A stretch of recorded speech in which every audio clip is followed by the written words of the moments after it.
Good evening and welcome. Tonight we will be going over the history and geography of Agua Grande in Sao Tomé and Príncipe. Mostly just Sao Tomé. This is the island of Sao Tomé. It is in the Gulf of Guinea, off the coast of sort of West Central Africa. After we go over the history, I'll pull out my tablet and I'll show you exactly where this place is in the world. You can see the equators right here, if that gives you any indications of where we are. So Agua Grande is a very tiny little area on a very tiny little island. I tried to pencil in the lines because the district lines are actually on my atlas map here, but it's such a small area. It is just this part of the island. And the reason that it is so small is that it is the capital city district. Here you can see the capital of Sao Tomé. Very easy to remember that the capital of Sao Tomé and Príncipe is Sao Tomé. Of course, Portuguese for Saint Thomas. And the rest of Agua Grande is just the suburbs, the airport you can see there, and lots of beautiful, beautiful beachy places. We are, of course, in the Atlantic Ocean near the equator, so the water is absolutely amazing. So that's pretty much it for geography. Sao Tomé has lots of cool mountains and stuff, and you can see them from this area, but this is just the beachy area. It's really neat. I'll show you on Google Earth. We'll look at all the sites there in the capital city of Sao Tomé. And normally, when I go into history, I have to start off by saying the history goes so far back. We have evidence of ancient cultures from thousands of years ago. Not so much for Sao Tomé, because no humans lived on this island, at least that we know of. There's no evidence of it. No one lived on this island until the year 1470, when the Portuguese first arrived, checked it out, saw it was empty, went, I think we'll make this ours, right? Of course, they were sailing around the coast of Africa, trying to find a way around it, the passage over to India and the Spice Islands. It became a colony in 1493. And the city of Sao Tomé was established in 1497 as the main shipping area for the exports. The main export of the colony being sugarcane. It grows really well in this tropical environment. Sugarcane is a very arduous crop to grow and remove, to extract from the earth. I've blanked on what the word is. Harvest. There we go. It's a very arduous crop to grow and harvest. It takes a lot out of you. So they needed people to do that. And they supplied people from two areas. The Kingdom of Congo was just a hop, skip, and a jump over the water here. So many slaves were bought from that area. The kingdom made a big profit off of selling slaves. The various places that they conquered, they would gather people up, make some money. So the majority, I would say like a good 98% of the slaves that were brought here from the Kingdom of Congo in Central Africa. There is one very sad story that occurred up in the Iberian Peninsula, way far to the north, up in Spain and mainly Portugal, where about, I think it was like 1,200 or so Jewish children were rounded up, removed from their families, and sent here to work the sugarcane fields. And when I'm saying children, I don't mean like 16, 17. These were all 8 and under. And by 8 and under, I mean like diapers. Like the youngest were like 2 years old. So absolutely heartbreaking that, Jews were not treated very well at all in Spain in particular. Portugal even more so. But that once they realized, oh, we need workers to live here, let's just grab some Jewish children away from their families and send them here where they'll never be seen again. Absolutely heartbreaking, right? And of course that was a way to try to like remove them from their culture and religion, which worked, which technically is a form of genocide, but in this case it's on a very small scale. And of course these Jewish children grew up, mingled with the other workers at the sugarcane plantations, and assimilated, and in a way created many of the people who live on São Tomé today. There was a big slave revolt in 1595 in São Tomé. I'm trying to keep the history to just this part and not the rest of the island. But that revolt was quashed in I think about 2 years by the Portuguese. São Tomé became very important to the Portuguese after they lost Brazil. Of course, Brazil being a major cash cow for them, right? Pretty much the majority of Portuguese sugar was grown on this island, exported out of the city of São Tomé. And, you know, things got a little iffy for Portugal in the 1970s. They were ruled by a very autocratic regime that was overthrown. So, once Portugal became a democratic country, when the dust settled from all of that, the chaos, of course, which affected São Tomé, of course. Once the dust settled, they were like, we don't need colonies, you guys are independent. So independence was granted in 1975 in São Tomé and Príncipe. And the city has pretty much been flourishing ever since. I believe that sugarcane is still grown and harvested here on the island, but not to the extent like it was before. And São Tomé really just serves as a historical site. Lots of really cool museums that we're about to look at.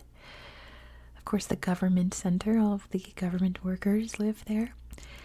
And it's also a tourist spot for a lot of West Africans to hop on down to the islands. Kind of like how in America, that's what we use Hawaii for, right? This is where like Nigerians go on vacation.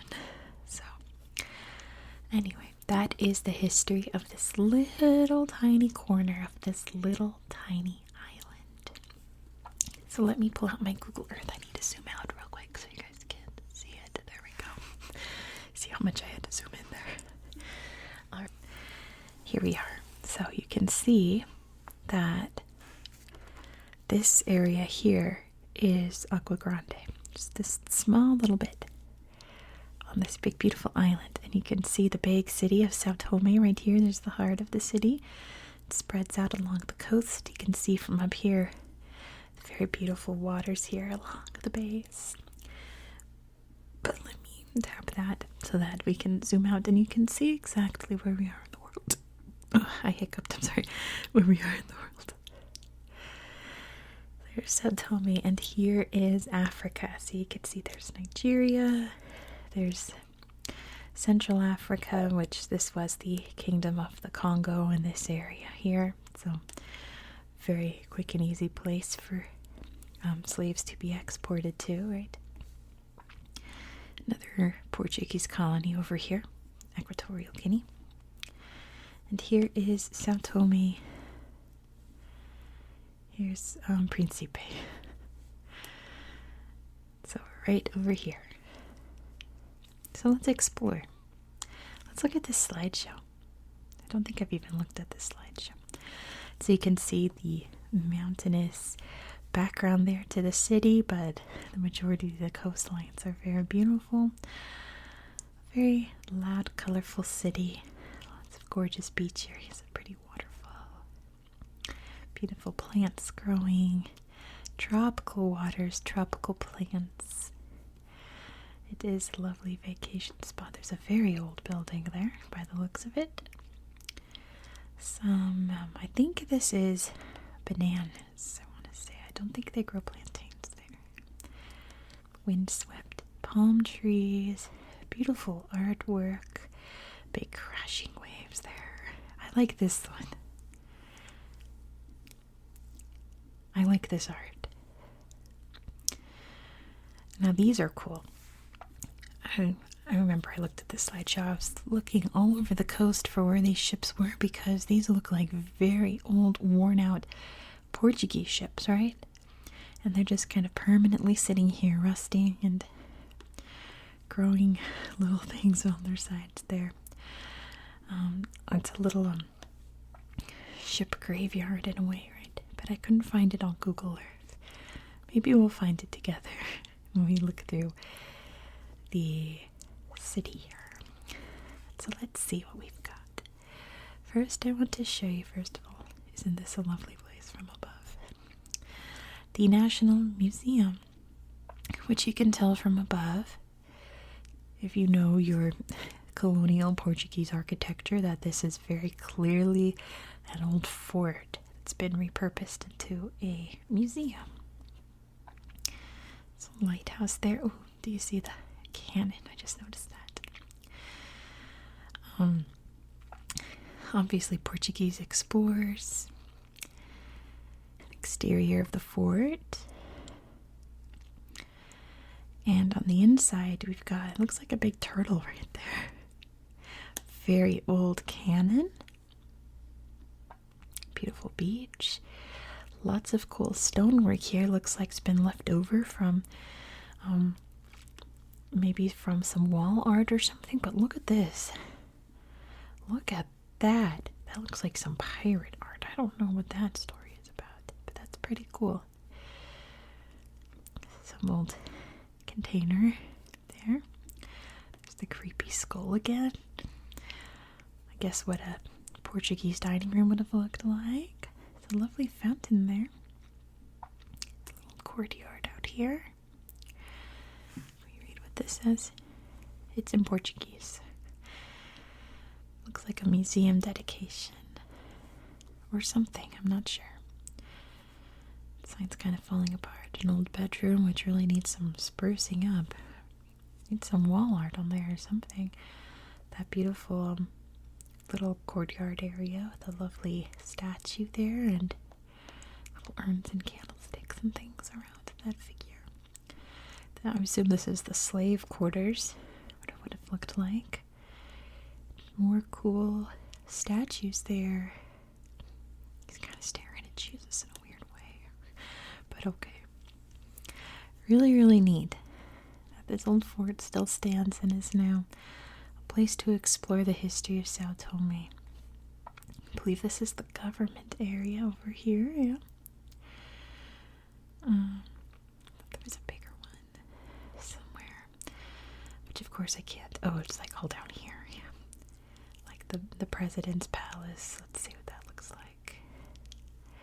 Fancy. It's pink. There's only one picture. And the Independence Park here. Let's take a look at this.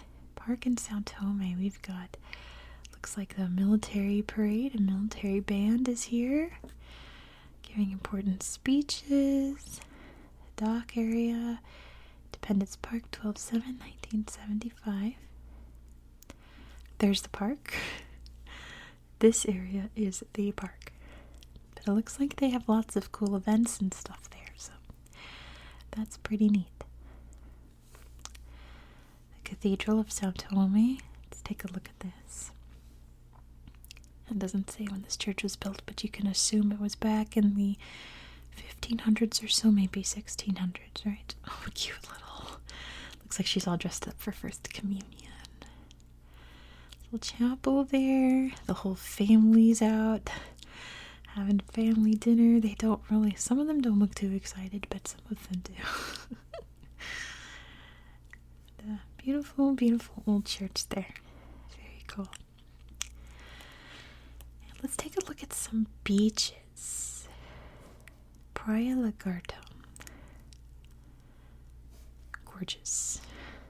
Very rocky beach there, but see that there's some resort areas with some pools and places to enjoy the beautiful weather. There's some sandy beach there you can play. Ooh, they're ready to play in the beach. Enjoy the lovely water. Oh, we're definitely ready to enjoy the beach with that face for sure. The big piers. And yeah, that must be some excellent water. Remember doing this as any other beach kids? You just like lie in the waves and just let the waves roll over you. For some reason, that's really fun when you're a little kid. Anyway, let's see what else. There's the airport right here. I did look at the slideshow of the airport. It's not very exciting. And then I would show you Praia Juventud, but it is out of bounds. So we'll look at it on another day. Very tiny area. You can see that the rest is just trees, or at least tree cover. If there's places there, they're very remote, right? And so that is the city of Sao Tomé. And Agua Grande, like I said, very teeny tiny area. And it's right there. So yeah. On one hand, there's not much to show you because it's so small, but on the other hand, there's so much to explore because it's a big, thriving capital city. You can see the roads going out here into the island. Pretty neat. So that is going to be it for tonight. Thank you so much for watching. If you enjoyed this kind of content, please consider subscribing. My neighbor's upstairs. Hello. We're going to every little area of the world. Next, we're going to Mexico. So be sure to subscribe so you don't miss out. Thank you again. I hope that you found this video relaxing and educational. And I really hope that you have a very good night. Good night.